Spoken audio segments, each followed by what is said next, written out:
thank you for coming to my YouTube channel. Today we're going to be talking about solving equations, and this is also known as solving for x. So we are solving for equations. Our goal is to solve.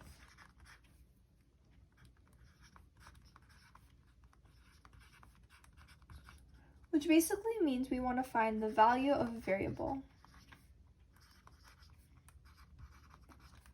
Now, a variable is a letter that stands for a number of an unknown quantity. So we don't know what that letter stands for. So that is the whole point of solving these equations, is we're going to isolate the variable so that we can find out what number it stands for in that given equation.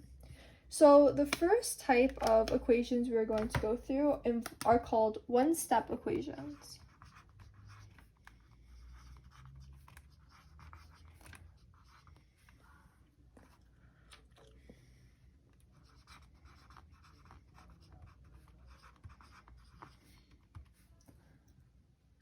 Now, these, as in the name suggests, involve only one step.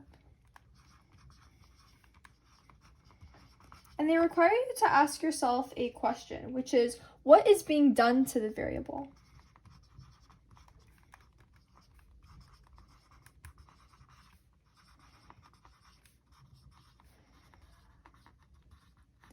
And then, like we said, these problems are only one step. So that one step is basically you do the opposite of what is being done to the variable. Now this is going to make a little bit more sense in a second. So the first example we're going to go over is addition problems. So for example, if the problem is x plus 3 equals 7. Well, what is being done to the variable? It's being added 3. So what we're going to do is, because we want to isolate the x, we want it to be on its own on this side of the equation, we're going to subtract 3, because 3 minus 3 equals 0. So then this cancels out and we get x equals. But whatever we do to one side of the equal sign, we have to do to the other. So 7 minus 3 equals 4. Now we can check our work by, and this is a very useful trick, is we can check our work by substituting this number into the equation. So if we say that in this equation x equals 4, well then we do 4, because this is x, plus 3 equals 7. And we can say that yes, 4 plus 3 does equal 7, and this is how we know that we've done the correct math. So that's the example for addition one-step equations. Now, when you subtract, it's very similar. Now, this time we have x minus 3 equals 7. So again, we want to get x on its own. So we're going to add 3 so that we make this 0. And then we're going to add 3 to 7. So this becomes 10. And again, we can say with complete confidence, we're going to say, okay, so 10 is x. And we're going to do the problem. 10 minus 3 does equal 7.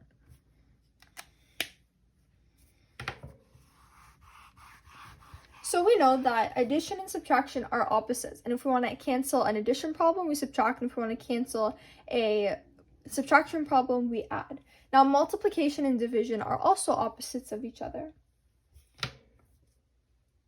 So let's say, for example, we had 5x equals 10. Well, what's being done to the x? It's being multiplied by 5.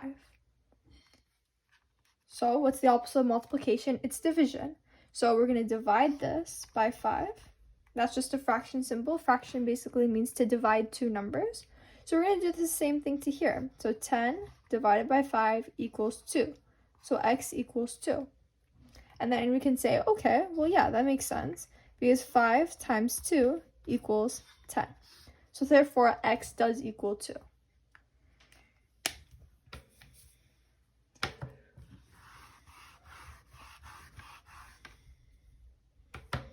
And division problems are very similar. Say we have x divided by 3 equals 7. Well, how can we get rid of this? We have to multiply it by a number so that these cancel out. So if x is being divided by 3, then we're going to multiply it by 3. So 7 times 3 equals 21. x equals 21. And then again, 21 divided by 3 equals 7.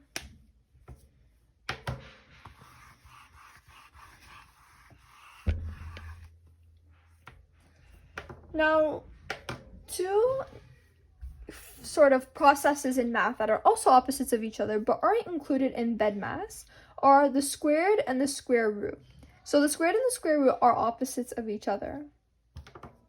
And so let's say, for example, we had x squared equals 9. Now, square is in BEDMAS because we have exponents, but sometimes it's not as often emphasized in math that the squared and the square root are opposites. That's why it's very important to know that they're just like adding and subtracting, just like division and multiplication, in the sense that they have another process that can cancel them out. So if you want to cancel out a square, you use a square root. If you want to cancel square root, you use a squared.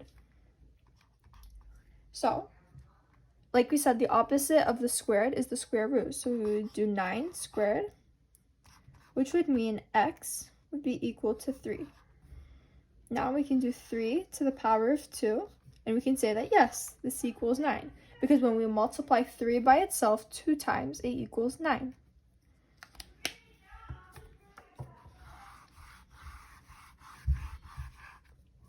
And then the square root,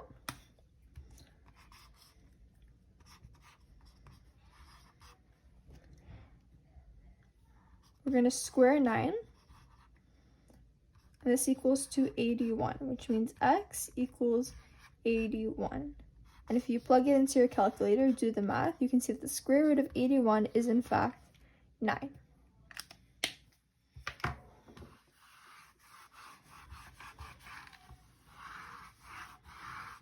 We've already gone over the one-step equations. Now we're going to go over the two-step equations.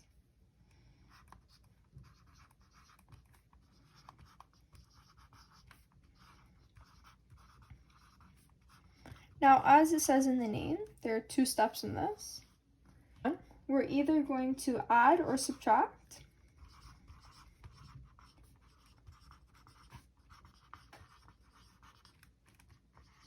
And then in step 2, we're going to multiply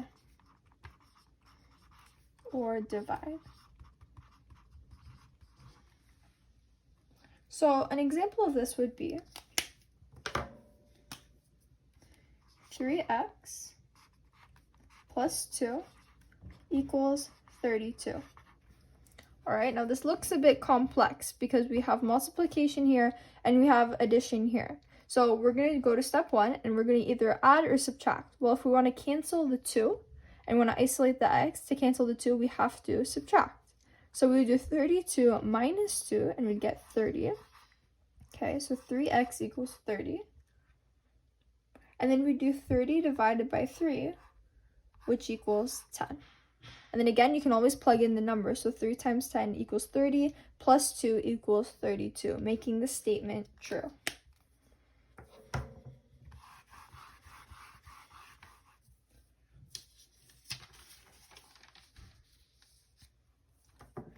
Now we're going to talk about another way of solving equations, or another problem that you might see come up. And it's solving problems involving fractions. Now, fractions can be quite intimidating sometimes, but it's okay because we're going to go through it. So when there's only one fraction,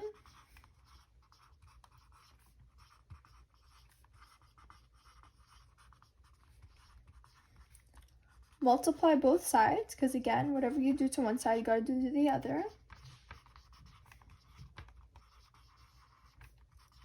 By the denominator.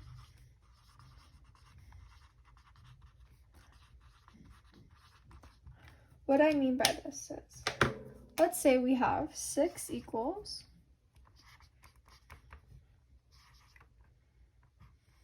1 over 3 x plus 8. So what we're going to do is, the denominator is 3. So to get rid of 3, we're going to multiply this side by 3.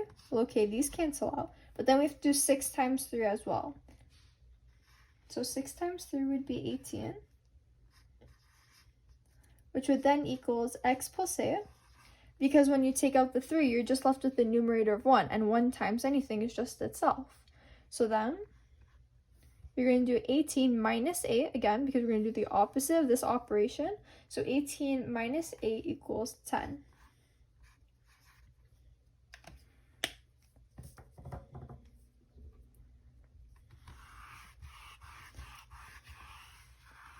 Now let's say you had more than one fraction. So when you have more than one fraction, find a common denominator.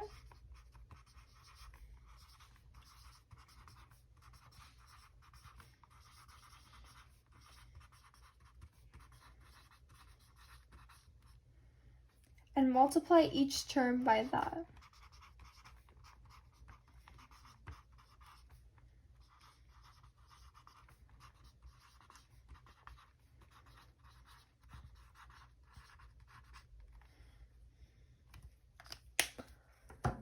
For example,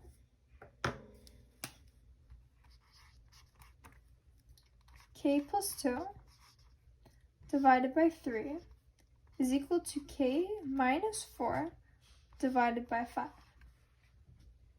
So 3 and 5 have the common denominator. Now, if we were to go up to 15, this situation would work. But a way to make it a little bit simpler is we can do this. We can multiply each term by both 3 and 15, which technically is 15. But instead of writing 15, we're going to say 3 and 5. So then those will cancel out. And then those will cancel out. So then we're just going to be left with this term being multiplied by 5 and this term being multiplied by 3, just to make things a little bit more simple rather than dealing with a bigger number such as 15. So then when you multiply 5 to this term, you're going to get 5k plus 5 times 2 is 10, which is going to be equal to, now 3k minus 3 times 4 is 12.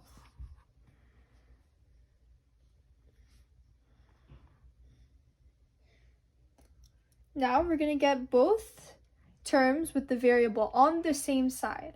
So in order to get rid of positive 3 on this side, we're going to subtract it by 3. So it's going to disappear from this side. But then we're going to subtract 3k this side as well. And we're going to have negative 12 over here. But now we want to get rid of the 10 because there's no variable attached to it. It's just an integer on its own. So in order to make the 10 on this side 0, we're going to subtract 10. So negative 12 subtract 10. Now we're going to go over here because I'm running out of room. So now 5k minus 3k, these are like terms. So we're just going to subtract and just keep the variable the same. So it's going to become 2k. And then negative 12 minus 10 is going to equal negative 22.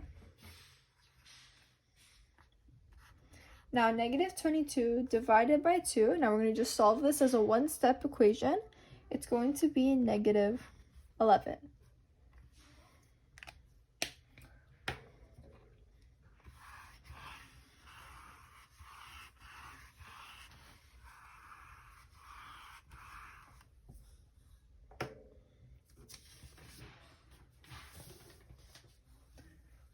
Now the last type of question you might see when isolating for variables or solving equations is multi-step equations.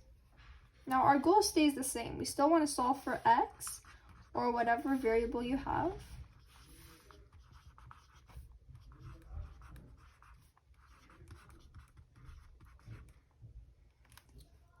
But the steps are a little bit different. So step number 1 is you're going to distribute if needed.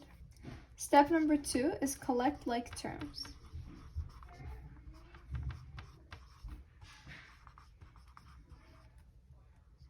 And 3, you want to isolate for x by multiplying or dividing. So an example of this is 3 bracket m minus 2 is equal to 2 bracket m plus 4 end bracket.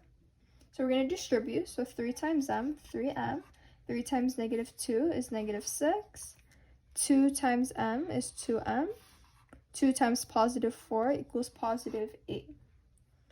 Again, now we're going to collect like terms. We're going to move the 2 over to this side.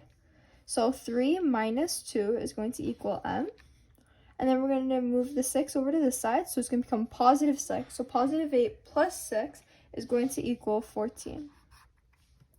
Now remember, when you finish finding the variable, make sure your answers are right by conducting a left side equals right side or substituting variables into the equation. Be sure to like and subscribe, and please follow for more content. Thank you.